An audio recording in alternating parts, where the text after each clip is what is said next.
جب اس نے یہ بات کہی کہ میں اپنا گردہ ڈونیٹ کرنے جا رہا ہوں تو میں یکدم چونک گیا۔ کہنے لگا بات اصل میں یہ ہے کہ میں نے انٹرنیٹ کے اوپر ایک اپیل دیکھی۔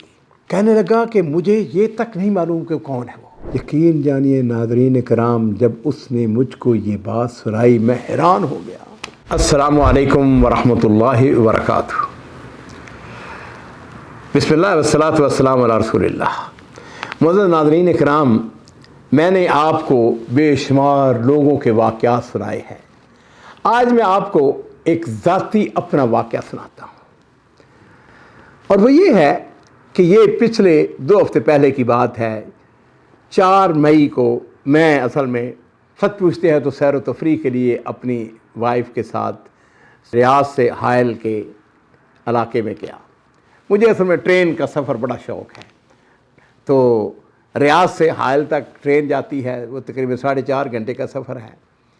تو وہاں پر ہم نے 3 راتوں کے لیے ہوٹل بک کروا لیا۔ ماشاءاللہ بہت ہی 5 ستاروں والا ہوٹل بک کروایا۔ میں تھوڑا سا انجوائے کرنا چاہتا تھا وہ علاقہ، اس کے بارے میں پھر کبھی آپ کو بتاؤں گا۔ لوگوں بات پہ آپ کو واقعہ سنانے والا ہے وہ بڑا عجیب و غریب ہے، اور وہ عزیزو یہ ہے کہ جس دن ہماری واپسی تھی ہم وہاں پہ 3 راتیں ٹھہرے۔ جمعہ، ہفتہ، اتوار اور پیر کی دن ہماری وہاں سے ٹرین تھی واپسی۔ لو جی، حائل سے ہم نے قصیم آنا تھا، تقریباً 2 گھنٹے کا سفر تھا۔ جس وقت ہم ٹرین کے اوپر سوار ہوئے تو اتفاق کہہ لیجئے کہ ہماری جو سیٹیں تھیں ان سیٹوں کے اوپر ایک فیملی اور بیٹھ گئی تھی، غلطی سے بیٹھی ہوئی تھی۔ اب میں اپنی سیٹیں تلاش کر رہا ہوں، اوپر دیکھ رہا ہوں، ادھر دیکھ رہا ہوں، تو ایک سعودی بیٹھا ہوا، ماشاءاللہ تقریباً اس کی عمر 50 سال کے قریب ہوگی۔ وہ بڑی بے چینی کے ساتھ وہ مجھے کبھی اشارہ کر رہا ہے کہ اس طرف دیکھو، یہ سیٹ تمہاری ہو سکتی ہے، یہ ہو سکتی ہے۔ خیر جی، میں نے 1 دفعہ 2 دفعہ قصہ مختصر جو 1-2 منٹ کے اندر ہمیں ہماری وہ سیٹ مل گئی۔ انہوں نے جو بیٹھے ہوئے تھے انہوں نے اپنی غلطی کا اعتراف ہو گیا کہ بھائی یہ ہماری سیٹ نہیں ہے، تو وہ انہوں نے سیٹ بدل لی، ہمارے لیے سیٹ خالی چھوڑ دی۔ خیر ہم دونوں میاں بیوی بیٹھ گئے۔ اب اس دوران میں وہ شخص جس نے بار بار اشارے کر کے کہ اس طرف چلے جاؤ، اس طرف چلے جاؤ، آگے چلے جاؤ، پیچھے چلے جاؤ، یہ ہو سکتی ہے، تو میں نے دل میں سوچا، میں نے کہا یہ بندہ بڑا اچھا ہے، بڑا اعلیٰ اخلاق والا ہے، سعودی تھا۔ میں نے کہا کہ بھائی اس کا شکریہ ادا کرنا چاہیے۔ خیر جی، گاڑی روانہ ہو گئی، تو کوئی 5-7 منٹ گزر گئے ہوں گے، میں نے اس کے ساتھ والی سیٹ سبحان اللہ خالی تھی۔ لو جی، میں نے وائف کو اشارہ کیا، میں نے کہا یہ بندہ جو ہے نا، میں اس کا شکریہ ادا کرنا چاہتا ہوں، میں جا رہا ہوں اس کے پاس۔ اس نے کہا ٹھیک ہے جائیں۔ لو جی، میں اس کے پاس گیا، میں نے اس کو اشارہ کر کے میں نے کہا کہ اگر اجازت دو میں تمہارے ساتھ بیٹھ سکتا ہوں؟ اس نے کہا بیٹھ جاؤ۔ لو جی، میں نے اپنا تعارف کرایا، اس کا تعارف، میں نے پوچھا تم کون ہو؟ اس نے کہا میں فلاں بن فلاں ہوں۔ میں نے کہا کون سے قبیلے سے ہو؟ ناظرین اکرام، مجھے آپ کو یہ بتاتے ہوئے خوشی بھی محسوس ہو رہی ہے کہ میں الحمدللہ قبائل کا بڑا بہت زیادہ تو نہیں، لیکن مجھے بہرحال سعودی عرب میں چونکہ بڑی مدت ہوگی رہتے ہوئے، تو مجھے یہاں کے قبائل کا کسی حد تک تعارف ہے۔ یہ جو علاقہ حائل کا علاقہ ہے، یہاں پر شمر قبیلہ جو ہے یہ بہت ہی ارکا قبیلہ ہے، حاتم طائی کا قبیلہ ہے۔ حاتم طائی کے جو اولاد ہے ان میں یہ شمر قبیلہ ان کی اولاد ہے، اور یہ سعودی عرب کے بادشاہ ملک عبداللہ، آپ نے نام سنا ہوگا، ان کی والدہ جو محترمہ جو تھی وہ شمر قبیلے سے تھی۔ بہرحال یہ بہت ہی بڑا قبیلہ ہے، خاندانی لوگ ہیں۔ لو جی، جب اس نے مجھے بتایا کہ میں شمر قبیلے سے ہوں تو میں اور خوش ہو گیا، کیونکہ میں بہت سارے ایسے واقعات، ایسے داستانیں اور ایسے کہانیاں میرے پاس موجود ہیں شمر قبیلے کے حوالے سے۔ میں نے پوچھا کہ تم کیا کرتے ہو؟ اس نے کہا کہ میں کسی زمانے میں فوجی تھا اور میں ریٹائر ہو چکا ہوں، اور میں الحمدللہ بڑی مزدار زندگی گزار رہا ہوں حائل کے اندر۔ میں نے کہا ریاض جا رہے ہو؟ اس نے کہا ہاں میں ریاض جا رہا ہوں۔ میں نے کہا کیوں جا رہے ہو؟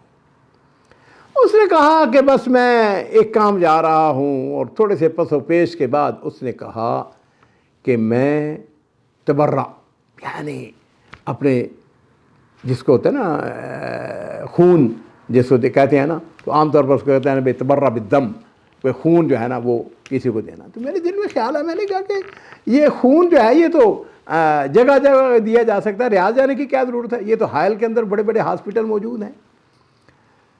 کہنے لگا نہیں، میں اپنا گردہ جو ہے وہ ڈونیٹ کرنے جا رہا ہوں۔ جب اس نے یہ بات کہی کہ میں اپنا گردہ ڈونیٹ کرنے جا رہا ہوں تو میں یکدم چونک گیا. میں نے اسے کہا کہ ابو فلاں تم اپنا گردہ ڈونیٹ کس کو ڈونیٹ کر رہے ہو؟ کون ہے وہ؟ تمہارا کوئی رشتہ دار ہے؟ اور ناظرین کرام آپ کو اچھی طرح پتہ ہے کہ پاکستان کے اندر یہ سوائے اپنے قریبی رشتہ دار کے جو آپ کے ساتھ بلڈ ریلیشن رکھتا ہے اس کے علاوہ یہ ممنوع ہے.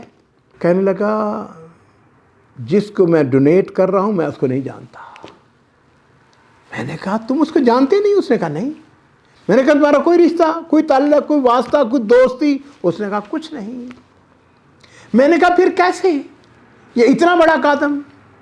کہنے لگا میری صرف 2 بیٹیاں ہیں، ماشاءاللہ وہ کالج میں پڑھتی ہیں، بیوی ہے، اپنا میرا گھر ہے.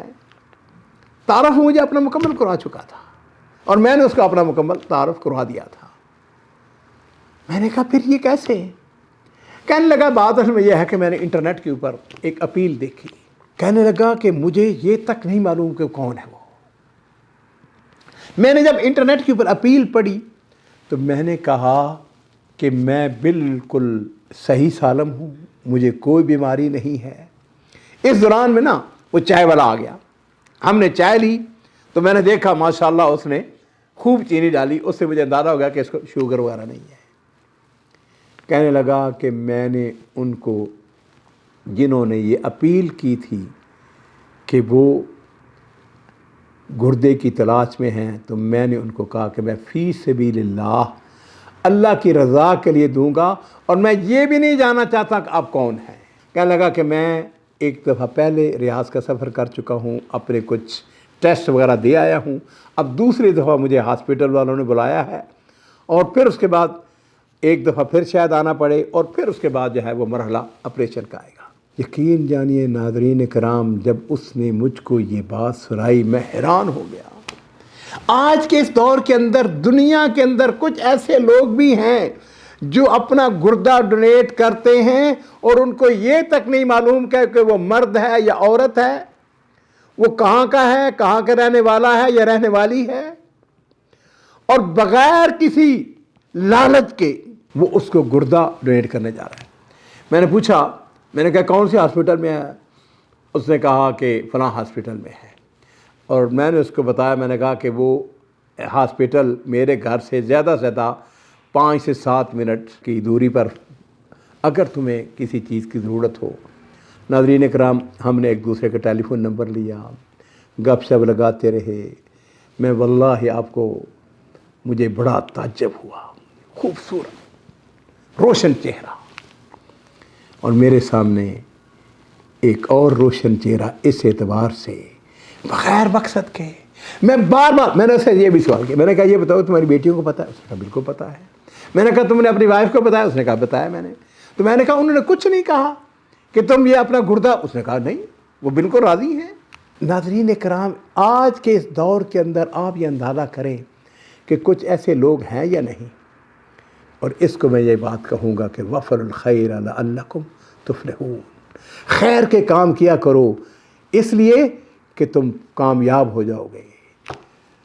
اور ہماری یہ جو ملاقات ہے اس کا اختتام پتہ کیا ہوا؟ اس نے بڑی خوبصورت بات کہی. ہم نے ایک دوسرے کا ٹیلی فون نمبر لیا. میں نے بعد میں آ کے 2-3 دن کے بعد اس کو میں نے ٹیلی فون بھی پھر کیا، اس کے حال وال پوچھا. میں نے پوچھا کہاں تک پہنچے ہیں تمہارے ٹیسٹ وغیرہ؟ اس نے کہا کچھ ہو گئے کچھ باقی ہیں.